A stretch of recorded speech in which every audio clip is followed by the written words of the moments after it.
First story. My new wife hated my daughter. Now she's won the school council, beating my stepson and hurting my wife. So I canceled all celebrations and forced my daughter to give up her council post to teach her resilience. Now I'm regretting my actions. I 43M have 2 kids in my household, my daughter Kayla 13 from a previous relationship, and my stepson Derek 11 from my current marriage. My wife and I have been married 5 years, and until about 9 months ago, Kayla lived full-time with her mother.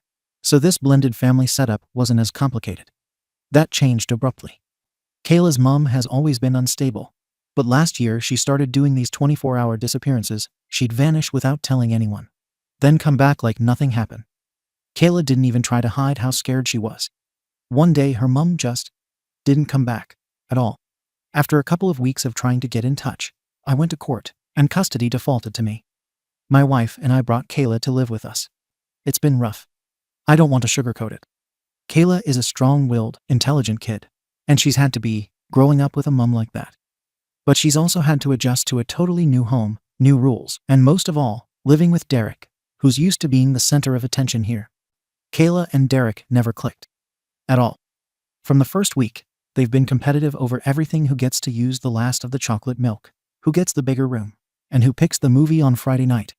And I'll be honest, my wife tends to default to Derek's side. It's not always intentional, but I've seen it enough to know it's a pattern. Little stuff adds up. Like when Kayla asked to have one of the special mugs my wife collects, and she said no. But then Derek used one the next day, and it was no big deal. There have been bigger incidents too. A few months ago, Derek had a friend over, and they locked Kayla out of the shared computer because they were playing a game. When she told my wife, she brushed it off as boys being boys. I ended up stepping in and making them give her a turn. But Kayla was clearly not used to being the second priority in her own home. Fast forward to this semester, Kayla and Derek both attend the same middle school, different grades, obviously, and they both decided to run for student council VP. There were 4 candidates total: Kayla, Derek, and 2 other kids. At first, we tried to be encouraging to both of them. We helped them with ideas for campaign posters, speech outlines, all that. I split my time helping both. My wife, not so much. She was practically Derek's campaign manager. I get that he's younger and needs more help, but it started to feel unbalanced. For example, Derek had this idea to hand out mini cookies with his campaign flyers. My wife baked like 3 dozen cookies, and even wrapped them individually in little bags. When Kayla asked if she could do something similar, my wife said she was too busy and Kayla would have to figure it out herself. Kayla ended up buying her own stuff with the little money she had saved. It all got tense. At dinner, everything turned into jabs. Derek would say things like, "I'm not worried. The 6th graders love me," and Kayla would snap back with, "You mean because you bribed them with cookies?" My wife told them both to knock it off, but usually only Kayla got any real consequence. There were several nights when she just stayed in her room with the door shut. Midway through the campaign, Kayla came to me and said she felt like no one in the house actually wanted her to win. She said it didn't even feel like a competition. It felt like a battle she wasn't allowed to win. I tried to reassure her, but I won't lie. I felt stuck. I didn't want to escalate anything with my wife, and I didn't want to alienate Kayla when she was already feeling like an outsider. About a week before voting day, my wife told Derek that if he won, we'd all go out for dinner to celebrate wherever he wanted. Kayla overheard and asked, kind of stiffly, "Does that apply to me too, or just your favorite?" My wife got defensive immediately and said, "Of course it applies to you too. Don't be rude." But it was awkward. Kayla didn't look like she believed her. Anyway, election results came out Friday. Kayla won by 4 votes. It wasn't a landslide, but it was a clean win. She was excited, but also nervous. She kept asking me if it would be weird at home. I told her we'd all be proud of her. But then came the kicker. Turns out the kid who was supposed to run for treasurer dropped out because of failing grades, and the school offered Derek the treasurer position instead. It wasn't a demotion, it was a different role, but it didn't go over well. Derek saw it as a pity offering. He flat out told us he wasn't going to be second in command to her. Wife tried to smooth it over by saying the treasurer had more responsibility anyway, and that real-world leadership is about managing money, not speeches. She even offered to bring him to her law office and give him some basic clerical duties to build real skills. That felt pointed. Kayla, meanwhile, stayed mostly quiet. She didn't gloat. She didn't rub it in. She just stayed near me, and looked like she wasn't sure how she was supposed to act. Later that evening, when I brought up the idea of going out for dinner, since, after all, Kayla had won, the mood in the house was awful. Derek was sulking and muttered, "Please tell me you're not seriously going to rub it in my face by taking us to dinner now." My wife didn't say much, but the look she gave me made it obvious she was not on board. And honestly, I felt bad for Derek. He looked crushed. I knew he worked hard on the campaign. I knew he felt like he was lost in his own home. So I told Kayla that we were going to skip dinner that night. I told her that we needed to be considerate of how Derek was feeling, and that it might seem like gloating if we celebrated right away. I told her there'd be other ways to celebrate, just not this. She didn't say much, just nodded and walked off. That was Friday. She's barely spoken to us since. Still barely looking anyone in the eye as of Sunday night. She's been mostly holed up in her room. And now, I'm asking myself, did I completely screw this up? By Saturday morning, the house felt off. Kayla came downstairs for breakfast and didn't say a word. She didn't look angry, just checked out. My wife tried to act normal, asking her if she wanted eggs, but Kayla just shook her head and grabbed cereal. Derek came down a few minutes later and stopped cold when he saw her. No one spoke for a good 5 minutes. It was like waiting for a fuse to burn down. When I tried to make small talk, Derek made a snide comment about some people only winning because of popularity. My wife immediately told him to stop, but it was half-hearted. Kayla didn't even respond. She just finished eating and went back to her room. Around noon, I went up to check on her. She was sitting on her bed scrolling on her phone, face red from crying earlier. She didn't look at me. I told her I was proud of her, that I knew it wasn't the celebration she wanted, but that Derek needed time to cool off. She said, "It's not about dinner. You just didn't want to make him upset. You always pick what makes things easier for everyone else." I didn't know how to answer that. She wasn't yelling, just stating it like a fact. Later, I told my wife what Kayla said. Her response was that Kayla was being dramatic, and that it wasn't our job to feed into middle school politics. She said it would have been cruel to make Derek sit through a dinner about his loss. I told her it wasn't just about Derek losing, it was about us not following through on a promise. She said, "I said we'd celebrate whoever won, not that we'd go out the same day if one of them was having a breakdown." That night, Kayla didn't come down for dinner at all. Derek played Xbox. My wife worked on her laptop, and I just sat there feeling like the world's worst referee. Here's where I probably should have pushed harder. I should have insisted we do something for Kayla. But I didn't. I thought time would fix it. Sunday morning, I drove Derek to a soccer game. My wife stayed home with Kayla. When we came back, she said Kayla barely spoke to her the whole time and had told her she didn't feel part of this family. My wife said she told Kayla that wasn't fair and that everyone's feelings matter. But when she said that, all I could think was whose feelings actually mattered this weekend. In the afternoon, Kayla's best friend's mum texted me asking if Kayla was okay because she'd been unusually quiet in their group chat. That's when it hit me that she was taking this harder than I realized. This wasn't about missing dinner. This was about her realizing where she stands here. That night, my wife tried to lighten things up by suggesting a movie. But Kayla said she had homework and went upstairs. Derek didn't seem to care much. He was already talking about some other school event he wanted to join. My wife told me afterwards that I was overthinking it, and that Kayla just needed to adjust to sharing space. It's not just space, though. It's belonging. I think back to smaller things that added up, like how Derek's grandparents, my wife's parents, send him expensive gifts for every holiday. But Kayla gets something generic like a book or a scarf. My wife says, "They're just old-fashioned, and I'm not sure what to get a teenage girl." But that excuse has worn thin. Kayla notices all of it. She's too smart not to. And the worst part is, this was supposed to be something good for her, a win after a hard year. Her mum vanishing, moving schools, feeling like she doesn't fit anywhere, and now even her own house won't let her feel proud of herself for one small success. Sunday night, we tried again to eat together. Kayla came down, sat quietly, and halfway through dinner, Derek started complaining that everyone at school was talking about how his stepsister beat him. He said it in a tone that made it clear he blamed her for the embarrassment. Kayla didn't respond at first, but then she said, "I didn't make them talk about it. Maybe they just care more because I earned it." My wife snapped at her to watch her tone. Kayla looked at her for about 2 seconds, then got up and walked to her room. Afterwards, I told my wife that I was worried Kayla was shutting down, and she said, Then maybe she should try being less competitive. That's when I realized how deep this divide runs. My wife doesn't see it as Kayla being hurt. She sees it as Kayla being a problem. So now it's Sunday night. Kayla still isn't speaking much. I checked in to tell her good night, and she didn't even look up. She just said, "It's fine, Dad. I get it." And I knew that meant it wasn't fine at all. I keep thinking about what I could have done differently. I could have said, "We promised dinner. We're doing dinner." I could have stood up for her the way I used to when her mom was unreliable. Instead, I took the easy way out again. I told myself I was being fair when really I was just avoiding a fight. My wife keeps insisting we made the right call, that we prevented Derek from feeling humiliated. But I can't shake the feeling that we taught Kayla that her achievements don't matter here. That Derek's emotions will always outweigh her effort. Monday morning, I dropped both of them off at school. They didn't talk the entire ride.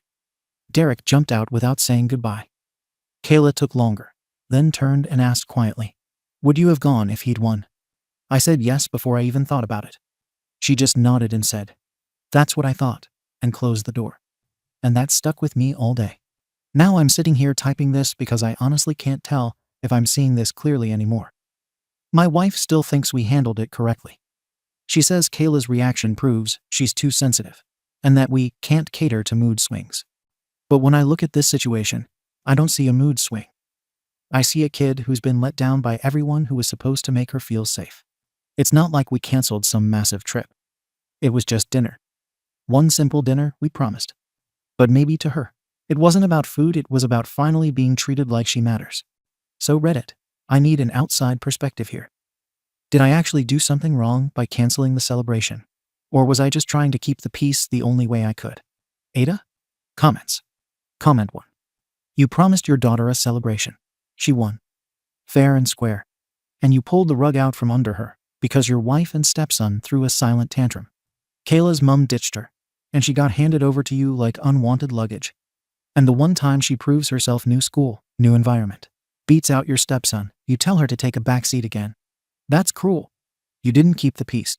You kept your comfort intact. You think this was about dinner? She's never going to forget this. You told her she's second place in your house, even when she comes in first. Your wife sounds like she can't stand the fact that her perfect little Derek isn't the golden boy anymore. If roles were reversed, your wife would have dragged all of you to Chili's in matching Vote Derek t-shirts. Appreciate your daughter, or lose her. That's the direction you're headed. Comment 2. I'm stuck on how deeply manipulative your wife sounds. She didn't just favor her kid, she actively positioned Kayla to fail. And when she didn't, she punished her for succeeding. Cookies, campaign help, law office internship. Miss me with the "we support both kids" narrative. Kayla saw everything clearly. She knows she didn't want to win. And when she did, instead of celebrating her like you should have, you reinforced your wife's unspoken message. This is Derek's house. You're just visiting. You even told her not to gloat when she hadn't gloated at all. But let's be real, your wife would have gushed if Derek had won. You wouldn't have dared to say a word about Kayla's feelings if the roles were reversed. Your wife's not just biased. She's territorial. Kayla's a threat to the little bubble she built with her son. She's making sure Kayla knows her place, and you're helping her do it. YTA, big time. And your wife's behavior is straight up toxic. Comment 3. Here's what broke me. Would you have gone if he'd won? Yes. That's what I thought. That's not a teen being moody. That's a kid cataloging abandonment. She's building a case in her head about how she doesn't belong anywhere.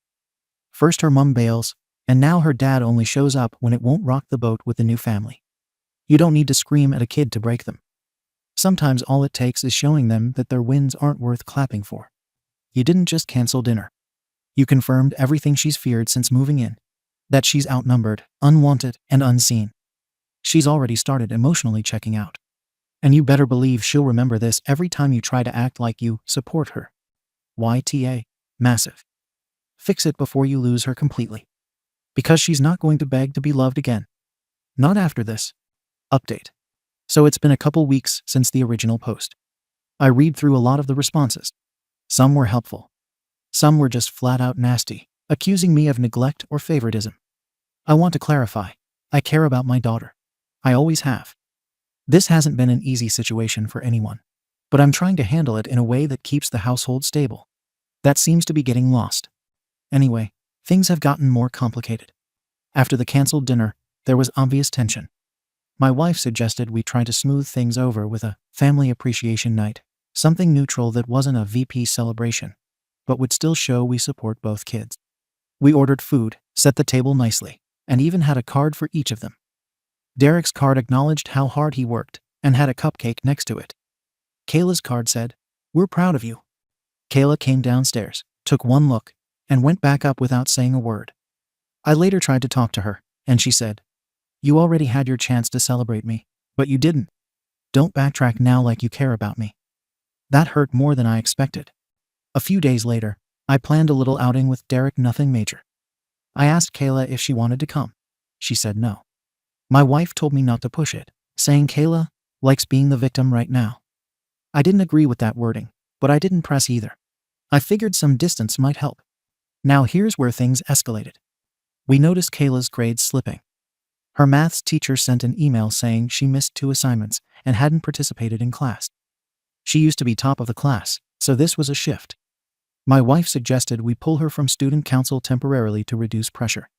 She said it wasn't punishment, just time to reset. I agreed. It seemed logical, less stress, more focus. I sat down with Kayla and explained it calmly. I told her we wanted her to prioritize schoolwork and mental health, and that she could rejoin the council once things balanced out. She didn't say anything at first. Then she asked if Derek would have been pulled from anything if he'd won. I didn't have a great answer. She said, "I'm not failing. I just don't talk to people here. That's not the same thing." She walked out in the middle of the conversation. The following week, we got called into the school. Kayla apparently told her homeroom teacher she doesn't feel safe at home. That triggered a mandatory counselor meeting with us and the school staff. I tried to explain everything from my point of view. I told them about the sudden shift in our family dynamic, about trying to be fair to both kids.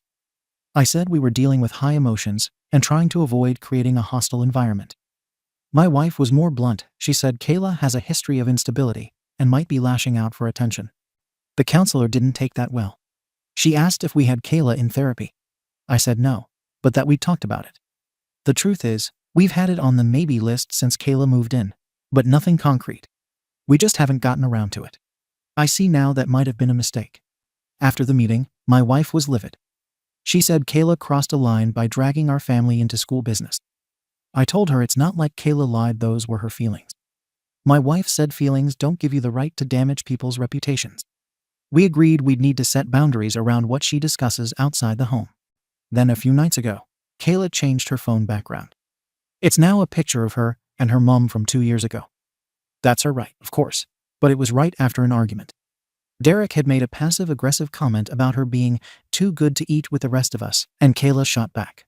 "I'd rather eat alone than fake smile through someone else's pity." My wife told her to knock off the attitude. Kayla stormed upstairs, and 10 minutes later, the photo changed.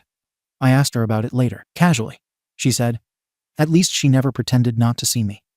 That kind of stunned me. My wife says Kayla's manipulating us emotionally, that she's using silence and sadness as tools to control the house. I'm not sure I believe that, but I can't deny she's pulling further away from all of us. One thing I've been thinking about since posting, everyone keeps saying I've failed her, that I should have fought harder, done more, maybe. But I also think some of this isn't on me. Kayla was abandoned by her mother. That's not something we caused. She's been through trauma. And yes, that deserves compassion, but it also means she has to develop resilience. Life doesn't pause every time you're hurt. I've tried to keep the house balanced. I've tried to support her without letting Derek feel like a failure. I didn't think one dinner would become the symbol of all this. Maybe I miscalculated. Maybe we should have gone. But I still think asking a household to respect both kids' feelings was the right move. And I don't think it's as simple as, "You failed your daughter."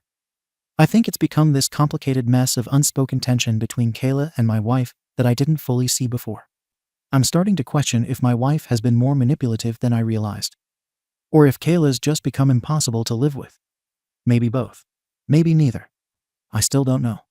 But I do know I'm tired. I'm tired of feeling like no matter what choice I make, someone in this house ends up more hurt.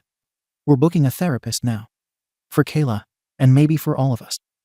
I don't know where this is headed, but I want it to stop spiraling. That's where things are right now. Comments. Comment 1. You really don't see it, do you? You're not being balanced. You're being complicit. You took everything that girl earned and stripped it away under the label of fairness. You keep calling it balance, but what you're actually doing is protecting your wife's comfort. Kayla's living in a house where she has to apologize for existing, while your stepson gets cupcakes for resilience. Come on, man. Pulling her from student council. That's insane. That was the one thing she had that proved she wasn't invisible. And your wife framed it like a reset, because her own kid couldn't handle losing. Also, I don't buy this. Kayla needs to develop resilience line. She's already more resilient than any of you. She got abandoned by her mum, moved into a new home, and still managed to win a school election surrounded by people who didn't want her to succeed. That's grit. What you're doing now is teaching her that resilience means shutting up and taking it. You're raising one kid who'll think the world bends around his feelings, and another who'll believe she doesn't deserve to be seen. And one day, when she cuts contact with you, you'll convince yourself she's just dramatic. Comment 2. Everyone else is focusing on Kayla, and rightfully so. But I'm going to talk about you. You've built your whole parenting strategy around not causing waves. I get it, you dealt with chaos from your ex, and now you just want calm. But peace at the cost of justice isn't peace. It's paralysis. Every decision you make is reactive. Derek sulks. You cancel dinner. Kayla cries. You tell yourself she'll learn grace. School calls. You spin it as a misunderstanding. It's all about minimizing conflict in the moment, not fixing the actual imbalance. You talk about Kayla's abandonment like it's a personality flaw she has to manage. She doesn't need to handle it with grace. She needed her dad to finally choose her once. Just once. And while you're busy keeping things stable, your wife's teaching Derek that emotions are weapons and teaching Kayla that hers are liabilities. That's a guaranteed recipe for two messed up adults in the future. You can't fix what you won't name. And right now, you won't say it out loud. Your wife's bullying your kid. Not in yelling or slaps, in quieter, colder ways that leave no fingerprints, but break something inside. You don't need therapy for Kayla alone. You need it to figure out why you keep confusing silence for harmony. Update. I didn't expect to ever post again. Honestly, I forgot this account even existed until the login popped up in my email. I reread what I wrote back then, and it hit like a punch. Every excuse, every rationalization, it's all there in black and white. I can't say I didn't see what was happening. I saw it. I just didn't want to lose the life I'd built. I've lost it anyway. My wife, now ex-wife, and I separated about a year after that whole mess. It didn't happen suddenly. It was slow and steady, like something rotting from the inside. The breaking point was smaller than you'd think. It started with an argument about sending Kayla to a different school to ease the tension between the kids, something I couldn't agree to. After that, the cracks got wider. My wife started pushing harder for another baby, saying it would unite the family. I told her we weren't in a place for that, and she accused me of prioritizing Kayla's moods over her happiness. The truth is, she couldn't stand that I was finally defending my daughter, even a little. Looking back, I think the family portrait incident was the moment everything started to decay. She'd wanted one framed picture of just her, me, and Derek for symmetry. I didn't think much of it then. But the day Kayla saw it hanging on the wall, something changed in her. She didn't say a word. She just looked at it once, then never looked at any of us the same way again. A few months after that, we had what was basically a quiet collapse. No screaming. No cheating. Just exhaustion. She said she felt like I'd changed sides. I said there shouldn't have been sides to begin with. Kayla was 14 then. She didn't react much when we told her. She just asked, "So who am I staying with this time?" Like she already knew she'd be caught in the middle again. She lives with me full time now. My ex and I share minimal contact, just what's legally required. Derek stays with her. He and I haven't spoken in almost a year. The last time we did, he told me I'd ruined everything by leaving.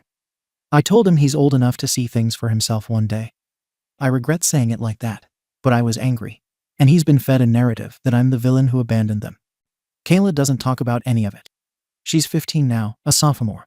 Brilliant, focused, but cold in a way that scares me sometimes. She handles everything on her own: school, chores, therapy appointments.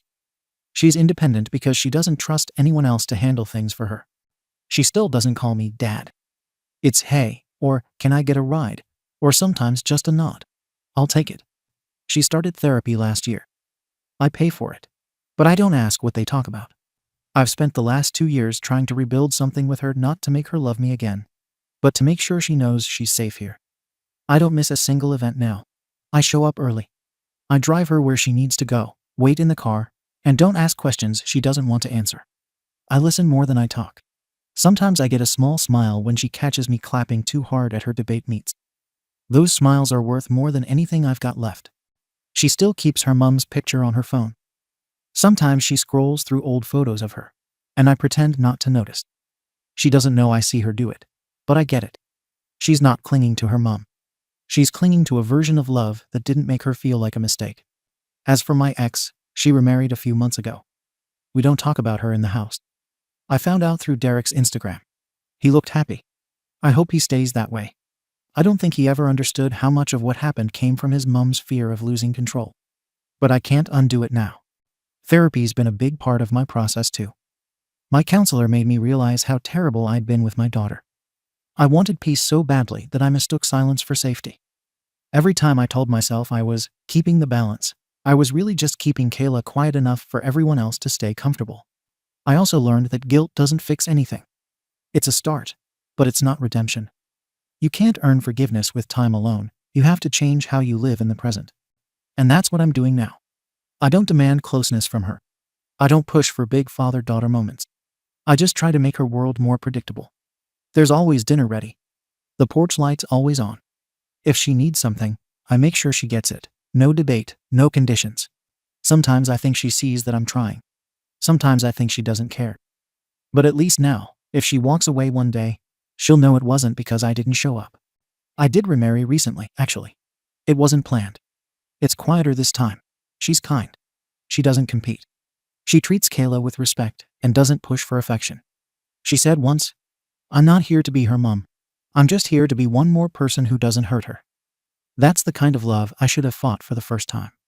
Kayla doesn't talk much about the past, but sometimes I'll hear her laugh with my wife, small and cautious, like she's testing what safety sounds like. Those moments keep me going. I read my old post again before writing this. You all told me I'd lose her if I didn't change. I thought I could balance both worlds. I couldn't. I lost one. And I'm still rebuilding the other. One quiet, careful day at a time. Comments. Comment 1. Don't get me wrong, it's good you've woken up. But dude, you let your wife rewrite the whole script of your kid's life because you didn't want to lose your comfort. Then when it all blew up, you called it rot instead of what it really was, cowardice. And now you're remarried. Already? You said this new woman's kind and careful. Yeah, because you finally understand what kindness looks like after living with your ex. But I've got to be honest, it reads like you're looking for someone to make you feel like you've changed instead of actually doing the inner work. You're not the hero of this story. You're the guy who finally stopped being the villain, and that's progress. Sure, but it's not sainthood. Comment 2. YTA. But damn, man. Reading this was rough, because everything you're proud of now, cooking dinner, showing up, listening, those are just the bare minimum things Kayla needed back then. You're doing the things you should have done when she still believed you'd protect her. Now it's repair work. Necessary, but late. It's good that you're trying, but don't confuse trying with fixing. That girl's been parenting her own pain since she was 13. You can't undo that with consistent dinners and soft apologies. The only thing you can do now is keep showing up without expecting her to meet you halfway. She already did her half when she begged to be seen, and you all ignored it. I hope she keeps building her own world, and that you get to be part of it, not the center of it. That's your redemption arc, not getting forgiveness, but becoming a safe person she doesn't have to guard herself from. Second story. I'm selling my son's Pokemon cards and banning him from attending the non-nationals he worked very hard for because he refused to do his chores. What do you guys think about it? Context. My son 10M got into Pokemon cards around 2 years ago, after I introduced him to them, and he's been playing with his friends with his cards, and has also been collecting them. About a month ago, I got a big pay bonus at my job, and I went out, and a friend, a retired Pokemon card collector, was nice enough to give me a completed collection of one of the new sets, called Prismatic Evolutions, as well as 4 pre-built decks. His birthday is in around a week, June 10th, and I was planning on giving it to him as a birthday present. However, recently I've noticed that he sometimes isn't doing the chores I ask him to do around the house, instead focusing on playing with his cards. Now, the non-nationals are coming up soon, and he's been very excited to go. He spent a lot of time practicing during regionals, and even got in the top 16 at one of them. However, because of his behavior, I feel that some discipline is necessary. Me and my wife talked about this, and I suggested that we sell the Pokemon cards I was planning to give him, as well as not allow him to go to Worlds. However, my wife said that it was too harsh. I decided to go and ask on Reddit, as I want there to be a neutral opinion on this topic. By the way, the cards I'm selling are the ones I was going to give him, not any cards that he has in his personal collection. Also, I am paying for the trip to the international tournament. Figured I'd clarify before people asked. Edit. Clarifying a few things. The chores he hasn't been doing are mainly cleaning stuff. He doesn't know that I was going to give him the cards. It was meant to be a surprise. The friend gave the cards to me and said I could do whatever with them. It was my decision to give them to my son. Since I only play with older cards, I hate the newer sets. He's been told a few times by me and my wife that he needs to do his chores. He's gotten a grounding and had his phone taken away in the past. Comments. Commenter 1. What specifically are the expectations regarding what he's responsible for cleaning and the frequency at which it must be done?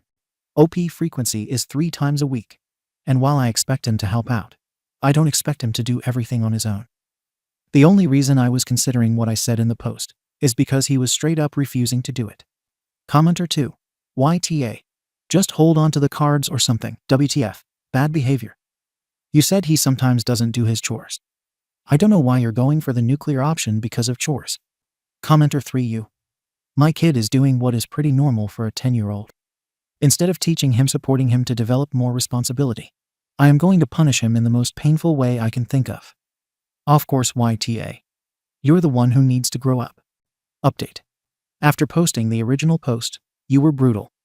Very brutal. But I deserved it, as I realized that I was wrong. If I actually did do that, it would ruin one of the things he would be the most excited about. And it was also way too extreme compared to what he did. After all of you who commented on the first post telling me that, I realized. Looking back, I was too rash and not thinking about what this could do to him long term. I'm glad that I didn't go through with what I was originally going to go through. On June 5th, I sat my son down and talked about how it's important to be responsible, and doing his home chores was a good way to show that. He explained that he's been too focused on the upcoming tournament and distracted from his other responsibilities. He understood my side, and I understood him, and it went well, all without any consequences needing to happen. I also told him that it's important to clean up after you're done playing, as his cards, deck box, playmat, condition markers, and dice, they use dice instead of coins, and damage counters could get lost, stolen, or damaged. We had a good conversation, and we both left happy. On June 10th, I surprised him with all the cards for his birthday, and he was ecstatic. I also did what a sweaty Juggernaut 10 suggested and dressed as a Pokemon professor, just for the fun of it. Gave him some packs, the Prismatic Evolutions complete set, and the 4 pre-built decks, and I also got him a new deck box, new sleeves, and some art rares for the cards used in his deck. Then, we traveled to the tournament the next day. The tournament ended a few days ago, and if you're wondering how he did, he played well, but unfortunately didn't make top cut. Afterwards, we celebrated with a nice dinner, did a few pack battles in our hotel, and played some fun games against each other. All of this wouldn't have happened if I did what I said in the original post. This probably sounds cliché, but thank you, Reddit, for preventing me from making a huge mistake. Comments. Commenter 1. YTA. Still. Why didn't you listen to your wife the first time instead of getting opinions from internet strangers? Is what she says not important? OP. You bring up a fair point. To be honest, that day we were arguing, and I wasn't really taking her advice and listening to her. I did apologize, though, and we've been on good terms since. Commenter 2. I'm glad we had a happy ending. What sort of deck did your son end up playing at NAIC? OP. He was playing Dragapult X. I helped practice with him against his tough matchups. Commenter 3. What an amazing update. You did well, Dad. Thank you for watching the video. If you are interested in listening to these kinds of stories, we've got more in store for you. Simply subscribe to our channel, hit the like button, and share it with your friends.